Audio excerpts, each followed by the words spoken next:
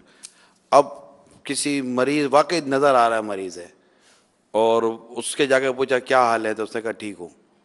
اب آپ سے ہم نے سن لیا کہ ٹھیک تو ہے ہی نہیں، یہ جھوٹ ہے. اب وہاں بیٹھ کر مریض کے پاس یہ کتنی دیر سمجھائے اس کو کہ دیکھیں آپ جب یہ کہہ رہے ہیں نا یہ جھوٹ ہے، یہ آپ کو نہیں بولنا چاہیے تھا، توبہ کیجئے. توبہ کیجیے. تو وہ زیادہ بیمار ہو جائے گا، صحیح ہو جائے گا، یا اس کو بھی بیمار کر دے گا؟ ہوگا کیا اس کا حال کیا ہوگا؟ بڑی پتے کی بات کی ہے آپ نے. اس کو بولنے ایسا ہوتا نہیں ہے، بہت مشکل ہے. عوام کو سمجھانا جو ہے نا، یہ مدنی چینل کے ذریعے تو چل جائے گا، باقی 1 to 1 کوئی موبیدار آدمی ہو، باروب آدمی، اور وہ اگر سمجھا تو شاید سمجھ میں آئے گا. ہر آدمی کی بات سمجھ میں نہیں آئی. تو اس لیے ایسے مریضوں کو سوچ سمجھ کر سمجھائیے گا. آپ کا زن غالب ہو کہ یہ مان جائے گا تو سمجھائیے گا، ورنہ اب اس کے منہ سے نکل گیا ٹھیک ہوں تو گناہ تو اس پر آئی نہیں.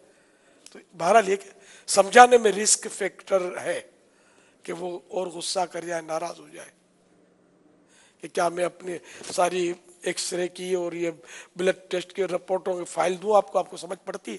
دیکھیں گے آپ تو یہ بتاؤ کہ مجھے کہاں کہاں درد ہوتا ہے. بس ٹھیک ہوں، اللہ کا شکر ہے، میں نے اور کیا کیا، گیلے شکوے کروں کیا؟ تو پھر بھاری پڑ جائے گا سنبھالنا اس کو. بعض ایسے عجیب ہوتے ہیں بابا، غیبت کی ہے اس نے، غیبت کرنے والے کو بھی اگر بیٹھ کے اس کو سمجھا دو نا تو نہیں مانتے یار، غیبت تھوڑی کی ہے. اور وہ بحث کرے گا بھائی غیبت نہیں کی، غیبت نہیں کی. عام آدمی کو غیبت کر رہا ہے، وہ واقعی غیبت کر رہا ہے، پھر اس کو سمجھاؤ تب بھی بحث کرتے ہیں. ماننے کا اتنا جذبہ اور ماننے کا اتنا حوصلہ ہے نہیں. اور دوسری بات یہ ہے، یہ ہمیں سمجھانا بھی نہیں آتا، نہ موقع محل بھی ہمیں پتہ نہیں ہوتا کہ ہمیں کب سمجھانا ہے کب نہیں سمجھانا. فوراً سمجھانا ہے کہ تھوڑی تسلی ہو گئے، تھوڑی دیر بیٹھ گئے، موقع دیکھا، موڈ بنایا، پھر سمجھانے کی اگر کوئی صورت بنتی ہو تو ٹھیک ہے. تو حقیقت یہ کہ ہم کو سمجھانا بھی آتا نہیں ہے، بس اللہ ہماری اصلاح فرماتا ہے. اچھا یہ ارشاد فرمائیے کہ یہ ارسلان قادری صاحب ہیں، سوال یہ کہہ رہے کیا ایڈوانس میں زکوٰۃ اور فطرہ دے سکتے ہیں؟ ایڈوانس میں زکوٰۃ دے سکتے ہیں، اور فطرہ دینا ایڈوانس کہلائے گا یا فطرہ واجب تو صبح صادق پہ ہوگا نا، تو پہلے سے دے تو سکتے ہیں. جی دے سکتے ہیں، زکوٰۃ فرض ہو چکی ہے تو ایڈوانس میں دے سکتے ہیں. ادھر فرض ہوگی تو، اور جس پر فطرہ واجب ہے تو وہ بھی ایڈوانس ہی کہلائے گا. یہ بھی ایڈوانس ہی ہوا نا، وقت تو آیا نہیں ابھی. یعنی فرض ہونے سے مراد یہ ہے کہ سال پورا نہیں ہوا ابھی، اس کو پہلی دفعہ صاحب نصاب ہوا ہے تو اب اگر دینا چاہتا ہے تو دے سکتا ہے، اور اگلے سالوں کے بھی دے سکتا ہے. ہے ہی نہیں، سرے سے صاحب نصاب ہی نہیں ہوا اور اب دینا چاہتا ہے تو وہ زکوٰۃ نہیں، وہ نفل ادا ہوگی. اور نفل صدقہ کی زکوٰۃ تو فرض ہی نہیں ہے اس پر، نہ اتنا سامان ہے کہ جس سے فرض ہو. صلو علی الحبیب صلی اللہ تعالی علی محمد.